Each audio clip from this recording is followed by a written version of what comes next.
શું તમારા મોબાઈલમાં માત્ર એક લિંક અથવા ઓટીપી આવવાથી તમારું આખું બેંક એકાઉન્ટ ખાલી થઈ શકે? શું માત્ર એક અજાણી લિંક પર ક્લિક કરવાથી તમારા વર્ષોની મહેનતની કમાણી કોઈ અજાણ્યો માણસ સેકન્ડોમાં લઈ જઈ શકે? અને સૌથી મોટો પ્રશ્ન, જો તમારી સાથે આવું થઈ જાય તો શું કાયદો તમને બચાવી શકે?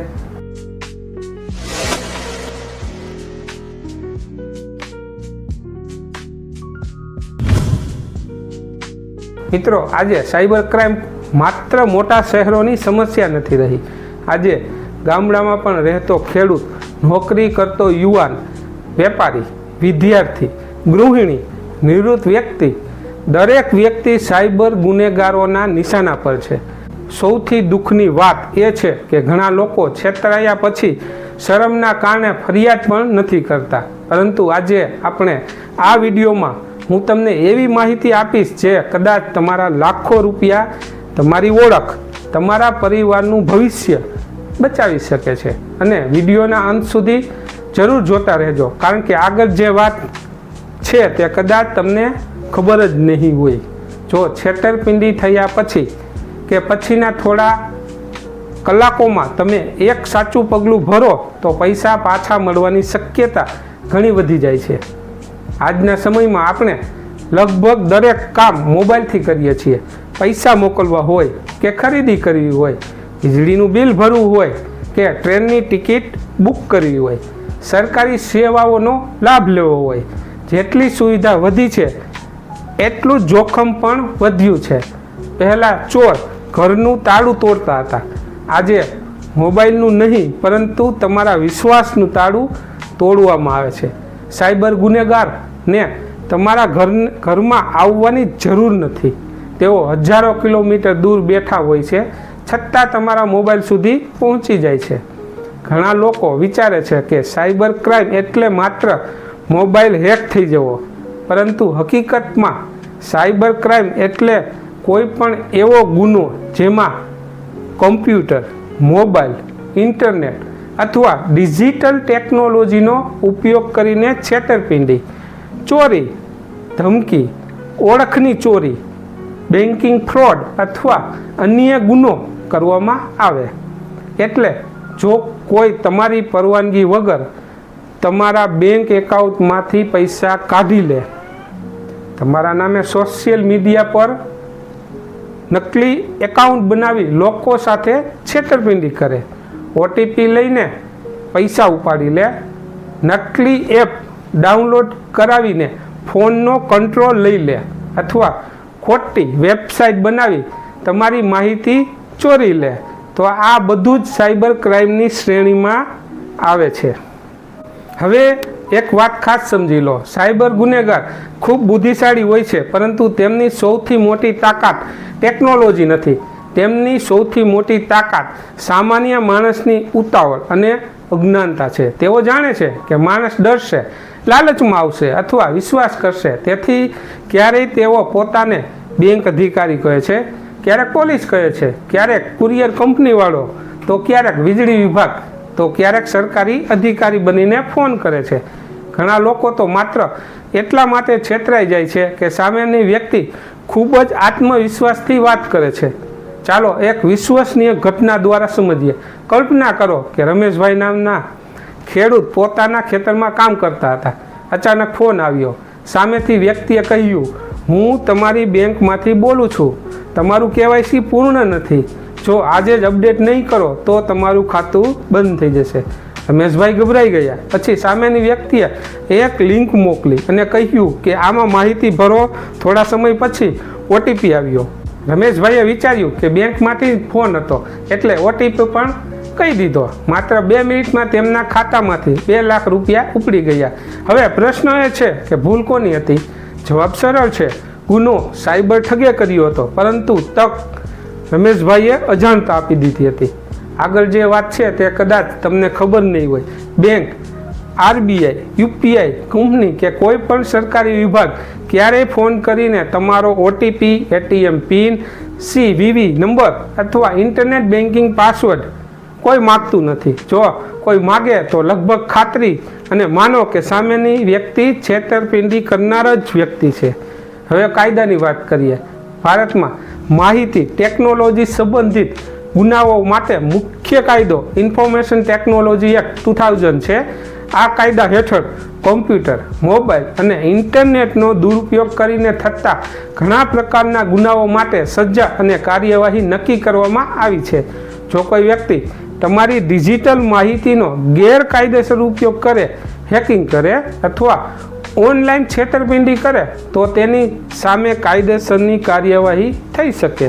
સાથે સાથે જો છેતરપિંડી દ્વારા પૈસા મેળવવામાં આવ્યા હોય તો ફોજદારી કાયદાની સંબંધિત જોગવાઈઓ પણ લાગુ પડી શકે. એટલે સાયબર ગુનો માત્ર ઓનલાઈન ભૂલ નથી, તે ગંભીર કાનૂની ગુનો છે. પરંતુ એક સવાલ હજુ પણ બાકી છે. જો તમારી સાથે આવી છેતરપિંડી થઈ જાય તો શું સૌથી પહેલું પગલું ભરવું જોઈએ? શું સીધા બેંકમાં જવું? શું પહેલાં પોલીસ સ્ટેશનમાં જવું? કે શું પૈસા પાછા મેળવી શકે? અને જો સામેનો વ્યક્તિ બીજા રાજ્યમાં બેઠો હોય તો પણ કેસ થઈ શકે? આ બધા પ્રશ્નોના જવાબ ખૂબ જ મહત્ત્વના છે અને તેની સાથે જ આપણે જાણીશું કે આજે સૌથી વધુ કયા પ્રકારના ઓનલાઈન ફ્રોડ થઈ રહ્યા છે, જેમાં લાખો લોકો દરરોજ ફસાઈ રહ્યા છે. કદાચ તેમાંથી કોઈ પ્રકાર તમારા મોબાઈલ સુધી પણ પહોંચી ચૂક્યો હશે. એટલે વિડીયોના આગળના ભાગને બિલકુલ જોવાનું ચૂકતા નહીં. ઘણા લોકો માને છે કે સાયબર ફ્રોડ માત્ર ઓટીપી આપવાથી જ થાય છે, પરંતુ હકીકત એ છે કે આજે ઠગો દરરોજ નવી રીતો શોધી રહ્યા છે. ઘણી વખત વ્યક્તિને ખબર પણ પડતી નથી કે તેની સાથે છેતરપિંડી થઈ ગઈ છે. ચાલો હવે એવા કેટલાક સૌથી સામાન્ય અને સૌથી ખતરનાક ઓનલાઈન ફ્રોડ વિશે વાત કરીએ, જે આજે ભારતમાં સૌથી વધુ જોવા મળે છે. સૌથી પહેલો પ્રકાર છે ઓટીપી અને કેવાયસી ફ્રોડ. તમને ફોન આવશે કે તમારું બેંક ખાતું બંધ થઈ જશે, તમારું પાન કાર્ડ અપડેટ કરો, તમારું કેવાયસી પૂર્ણ કરો અથવા તમારો યુપીઆઈ બ્લોક થઈ જશે. પછી તમને એક લિંક મોકલવામાં આવશે અથવા ઓટીપી પૂછવામાં આવશે. યાદ રાખજો, ઓટીપી એટલે તમારા બેંક ખાતાની ચાવી. જો તમે આવી કોઈ અજાણ્યા વ્યક્તિને આપશો તો ઘર લૂંટાઈ જશે અને ઓટીપી આપશો તો બેંક ખાતું પણ. બીજો ખૂબ જ મહત્ત્વનો પ્રકાર છે રિમોટ એક્સેસ એપ ફ્રોડ. ઠગ તમને કહે છે તમારી સમસ્યા હું હમણાં જ ઉકેલી આપું છું, પહેલાં એપ ડાઉનલોડ કરો. પછી એનીડેસ્ક, ટીમ વ્યુઅર અથવા બીજી કોઈ રિમોટ એક્સેસ એપ ઇન્સ્ટોલ કરાવીને તમારા મોબાઈલનો કંટ્રોલ પોતાના હાથમાં લઈ લે છે. ત્યારબાદ તમારી સામે જ તમારા ખાતામાંથી પૈસા ટ્રાન્સફર થઈ જાય છે. તમને લાગે છે કે કોઈ મદદ કરી રહ્યું છે, પરંતુ હકીકતમાં તમારા મોબાઈલ પર સંપૂર્ણ કબજો થઈ ગયો હોય છે. ત્રીજો પ્રકાર છે QR કોડ ફ્રોડ. ઘણા લોકો માને છે કે QR કોડ સ્કેન કરવાથી પૈસા મળશે, પરંતુ સાચી વાત એ છે કે QR કોડ સ્કેન કરવાથી સામાન્ય રીતે પૈસા આવતા નથી, પરંતુ તમારા ખાતામાંથી જતા હોય છે. જો કોઈ અજાણ્યો વ્યક્તિ તમને કહે કે હું તમને રૂપિયા મોકલું છું, આ QR કોડ સ્કેન કરો, તો તરત જ સાવધાન થઈ જજો. ચોથો પ્રકાર છે fake shopping website fraud. Social media પર મોટી ઓફરો જોવા મળે છે, જેમ કે 50,000નો મોબાઈલ માત્ર 9,999માં, બ્રાન્ડેડ ઘડિયાળ માત્ર 999માં.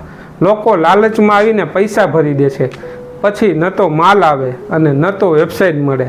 આવી ઘણી વેબસાઇટ માત્ર થોડા દિવસ માટે જ બનાવવામાં આવેલ હોય છે. પાંચમો પ્રકાર છે જોબ ફ્રોડ. આજે હજારો યુવાનો ઘરે બેઠા નોકરીની શોધમાં હોય છે. ઠગો કહે છે દરરોજ માત્ર 2-3 કલાક કામ કરો અને 5,000 રૂપિયા કમાવો. શરૂઆતમાં થોડા રૂપિયા પણ આપે જેથી વિશ્વાસ બેસી જાય. પછી રજિસ્ટ્રેશન ફી, સિક્યુરિટી ડિપોઝિટ અથવા GSTના નામે લાખો રૂપિયા પડાવી લે છે. છઠ્ઠો પ્રકાર છે ઇન્વેસ્ટમેન્ટ ફ્રોડ.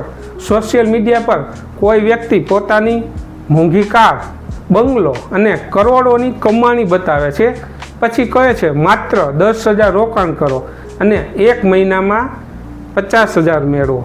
ઘણા લોકો જીવનભરની બચત આવી સ્કીમમાં ગુમાવી બેસે છે. યાદ રાખજો, જ્યાં અસામાન્ય નફાનું વચન હોય ત્યાં જોખમ પણ અસામાન્ય જ હોય છે. હવે હું તમને એક એવી ઘટના કહું છું જે ભલે કલ્પિત હોય પરંતુ દરરોજ હજારો લોકો સાથે બનતી હોય છે. સુરેશભાઈ એક નાના વેપારી હતા. વર્ષોની મહેનત કરીને તેમને થોડા લાખો રૂપિયા બચાવ્યા હતા. એક દિવસ તેમના વોટ્સએપ પર મેસેજ આવ્યો, તમારું વીજળી બિલ બાકી છે, આજે રાત્રે 9 વાગ્યા સુધી બિલ નહીં ભરો તો કનેક્શન કાપી દેવામાં આવશે. મેસેજમાં પણ એક મોબાઈલ નંબર પણ હતો. સુરેશભાઈએ તરત ફોન કર્યો. સામેની વ્યક્તિએ ખૂબ વિશ્વાસપૂર્વક વાત કરી. તેણે એક એપ ડાઉનલોડ કરાવી અને કહ્યું કે માત્ર 10 રૂપિયાનું વેરિફિકેશન પેમેન્ટ કરો. સુરેશભાઈએ કર્યું, પરંતુ થોડી જ મિનિટોમાં તેમના ખાતામાંથી 3,80,000 ગાયબ થઈ ગયા. હવે વિચારો કે પૈસા ગુમાવવાનું સૌથી મોટું દુઃખ શું હશે? પૈસા નહીં, સૌથી મોટું દુઃખ ત્યારે થાય છે જ્યારે વ્યક્તિ પોતાને જ દોષ આપવા લાગે છે. સુરેશભાઈએ ઘણા દિવસ સુધી પરિવારને આ વાત જ ન કરી. તેમને લાગ્યું કે બધા તેમની મજાક ઉડાવશે. પરંતુ મિત્રો, આ સૌથી મોટી ભૂલ છે. જો તમે સમયસર ફરિયાદ નહીં કરો તો ગુનેગારને ભાગવાનો વધુ સમય મળી જાય છે. આગળ જે વાત છે તે કદાચ તમને ખબર નહીં હોય. જો સાયબર ફ્રોડ થયા પછી તરત જ કાર્યવાહી કરવામાં આવે, ખાસ કરીને શરૂઆતના થોડા કલાકોમાં, તો ઘણી વખત પૈસા આગળના ખાતામાં જતા પહેલાં રોકી શકાય. એટલે સમય અહીંથી સૌથી મોટું હથિયાર છે. હવે સવાલ આવે કે જો તમારી સાથે આવી ઘટના બને તો સૌથી પહેલાં શું કરવું? સૌથી પહેલાં ગભરાશો નહીં. તરત જ તમારી બેંકના કસ્ટમર કેર ઉપર ફોન કરીને ખાતું અથવા કાર્ડ બ્લોક કરાવો. ત્યારબાદ રાષ્ટ્રીય સાયબર ક્રાઇમ હેલ્પલાઇન 1930 પર તરત ફરિયાદ કરો. શક્ય હોય તો સાયબર ક્રાઇમ પોર્ટલ પર પણ ફરિયાદ નોંધાવો. ત્યાર પછી નજીકના પોલીસ સ્ટેશન અથવા સાયબર પોલીસ સ્ટેશનમાં લેખિત અરજી આપો. જેટલો ઓછો સમય પસાર થશે તેટલી તમારી રકમ રિકવર થવાની શક્યતા વધી શકે છે. હવે મિત્રો એક પ્રશ્ન, શું દરેક ઓનલાઈન ફ્રોડમાં પોલીસ FIR નોંધે છે? કયા પુરાવા સાચવી રાખવા જોઈએ? Screenshot, call recording, transaction ID અને વોટ્સએપ ચેટનું શું મહત્ત્વ છે? અને કોર્ટમાં આ બધું કેવી રીતે પુરાવા તરીકે કામ કરે છે? આ બધું આપણે હવે આગળ ખૂબ સરળ ભાષામાં સમજવાના છીએ, કારણ કે માત્ર છેતરપિંડી ઓળખવી પૂરતી નથી. કાયદેસર રીતે પોતાની લડાઈ કેવી રીતે લડવી તે જાણવું પણ એટલું જ જરૂરી છે. અત્યાર સુધી આપણે સમજ્યું કે સાયબર ક્રાઇમ કેવી રીતે થાય અને લોકો કેવી રીતે છેતરાઈ જાય છે. પરંતુ હવે સૌથી મહત્ત્વનો પ્રશ્ન, જો તમારી સાથે આવી ઘટના બની જાય તો કાયદો શું કહે છે? શું પોલીસ ફરિયાદ લેવાની ફરજિયાત છે? શું બીજા રાજ્યમાં બેઠેલા ગુનેગાર સામે પણ કાર્યવાહી થઈ શકે? અને સૌથી મોટો પ્રશ્ન, શું પૈસા પાછા મળી શકે? સૌથી પહેલાં એક વાત સમજી લો, સાયબર ક્રાઇમમાં સૌથી મોટી ભૂલ લોકો એ કરે છે કે તેઓ સમય બગાડે છે. કોઈ મિત્રને ફોન કરે છે, કોઈ સગાને પૂછે છે, કોઈ શરમના કારણે 2-3 દિવસ સુધી ચૂપ રહે છે. પરંતુ યાદ રાખજો, સાયબર ક્રાઇમમાં દરેક મિનિટ કિંમતી હોય છે. જેટલો વધુ સમય પસાર થશે એટલી જ ગુનેગાર માટે પૈસા અલગ અલગ ખાતામાં ટ્રાન્સફર કરવાની તક વધી જશે. હવે વાત કરીએ કાયદાની. ભારતમાં સાયબર ક્રાઇમ માટે મુખ્ય કાયદો ઇન્ફોર્મેશન ટેકનોલોજી એક્ટ 2000 છે.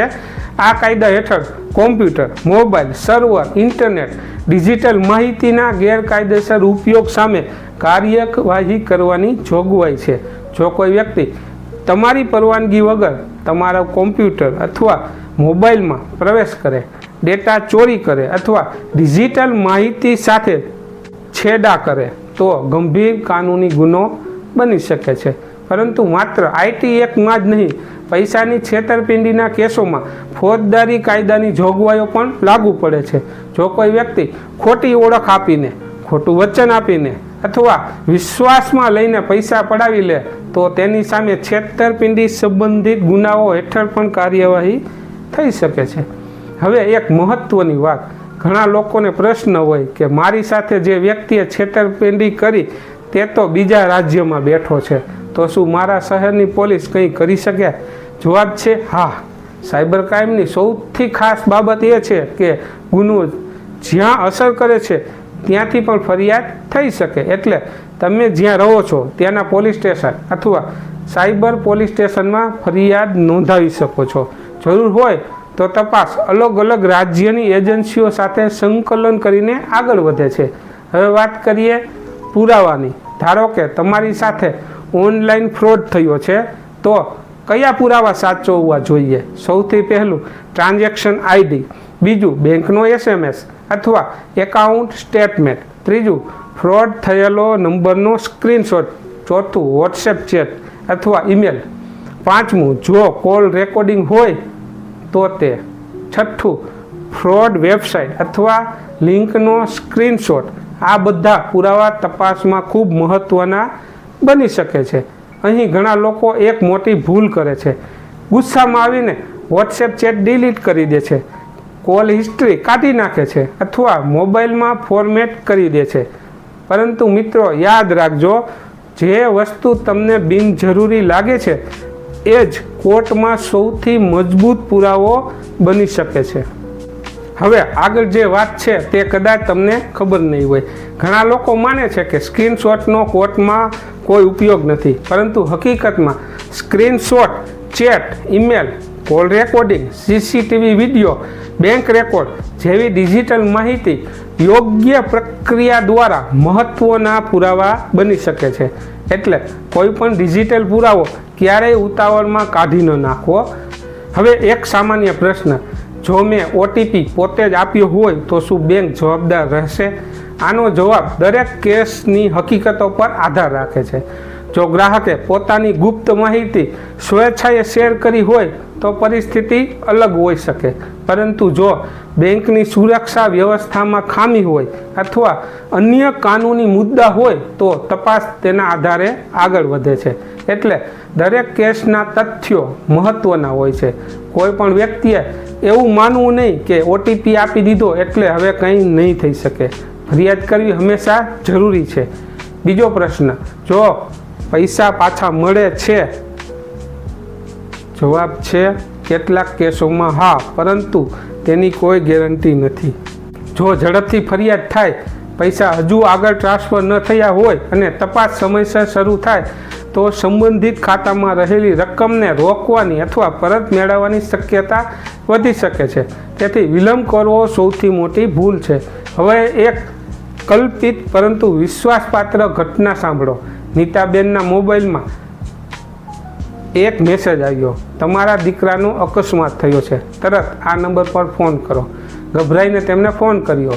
સામેની વ્યક્તિએ રડવાનો અવાજ સંભળાયો અને કહ્યું, હોસ્પિટલમાં દાખલ માટે તરત જ 75,000 મોકલો. માતાનું હૃદય વિચારતું નથી, માત્ર સંતાનને બચાવવાનું વિચારે છે.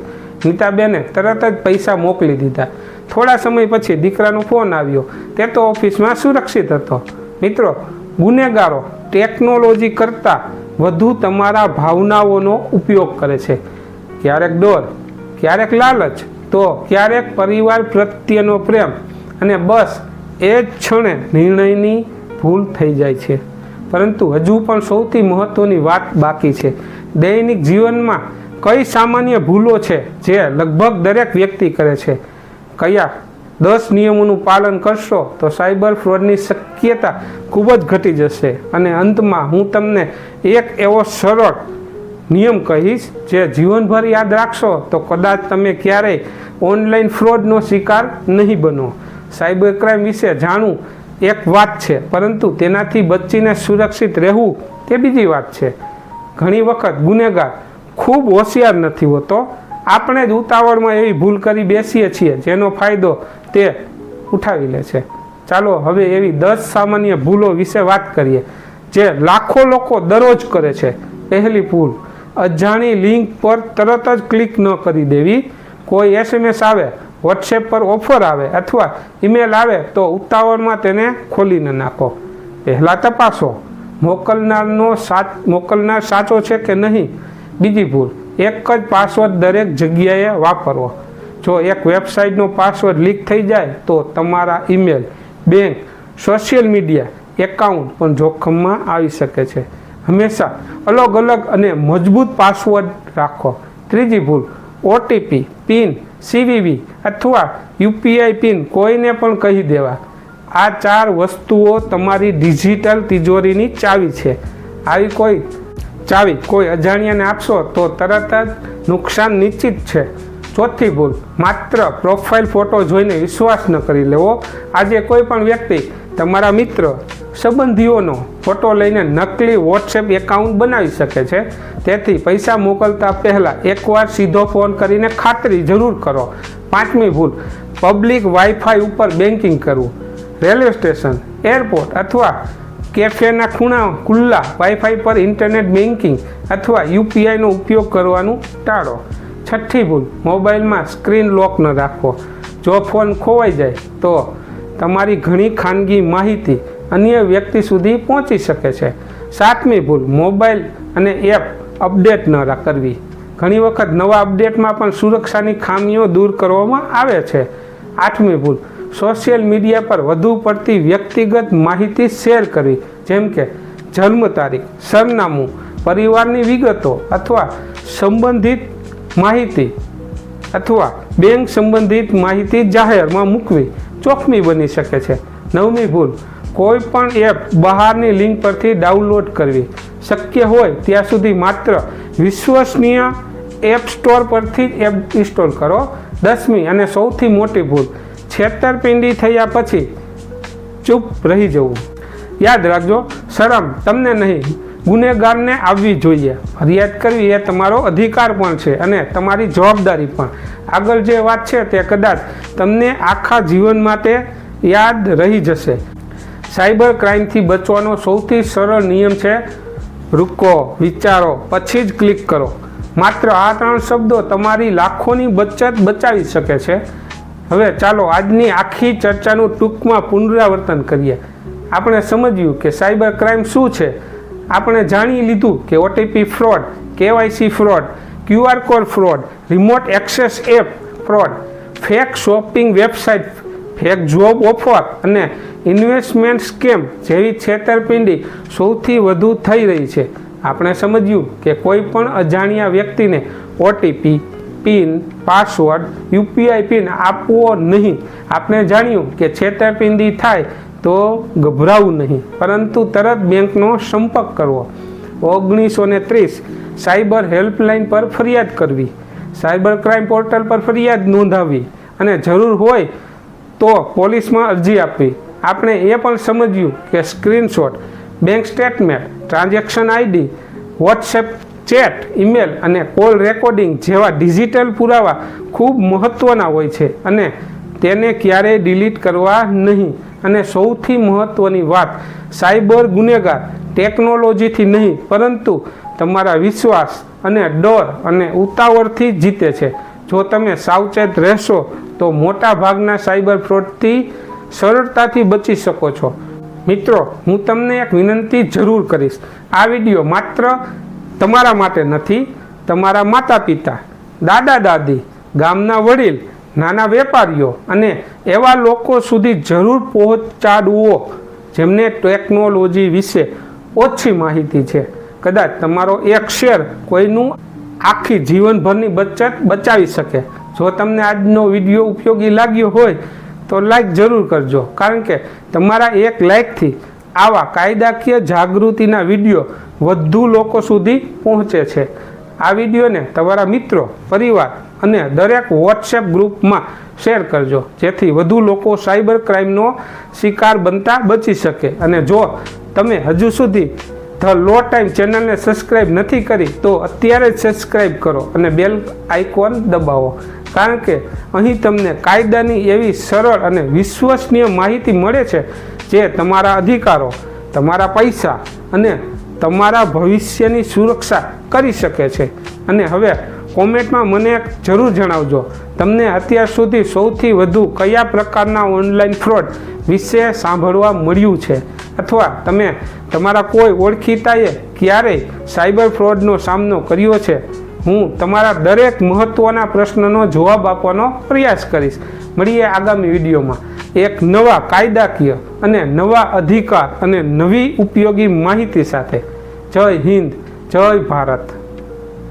હવે સૌથી કામના કાયદાની માહિતી આપતા વિડીયો એક જ જગ્યાએ જે સૌથી વધુ લોકો જોઈ રહ્યા છે, જે વિડીયોએ લાખો લોકોનું ધ્યાન ખેંચ્યું છે અને તેમને ઉપયોગી થયા છે, તેમાં તમને મળશે કાયદા નિયમોને લગતા એ વિડીયો જેને સૌથી વધુ લોકો જોઈ રહ્યા છે, સૌથી વધુ શેર થઈ રહ્યા છે અને લોકો માટે ઉપયોગી સાબિત થયા છે.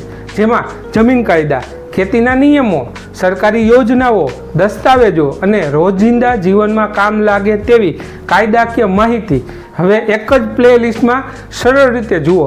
જો તમે હજુ સુધી આ બધા વાયરલ વિડીયો નથી જોયા તો અત્યારે જ આપણી ચેનલ પર જઈ most views video playlist open કરો. કદાચ તમારા કામની સૌથી મહત્ત્વની માહિતી ત્યાં જ હોય. તેથી મિત્રો, આજથી જ નક્કી કરો કે કાયદાને માત્ર મુશ્કેલી સમયે નહીં પરંતુ દૈનિક જીવનના રક્ષક તરીકે સમજશો. કારણ કે યાદ રાખજો, ગુનેગારની સૌથી મોટી તાકાત તેની ચાલાકી નથી પરંતુ સામાન્ય માણસની કાયદાકીય અજ્ઞાનતા છે. આભાર.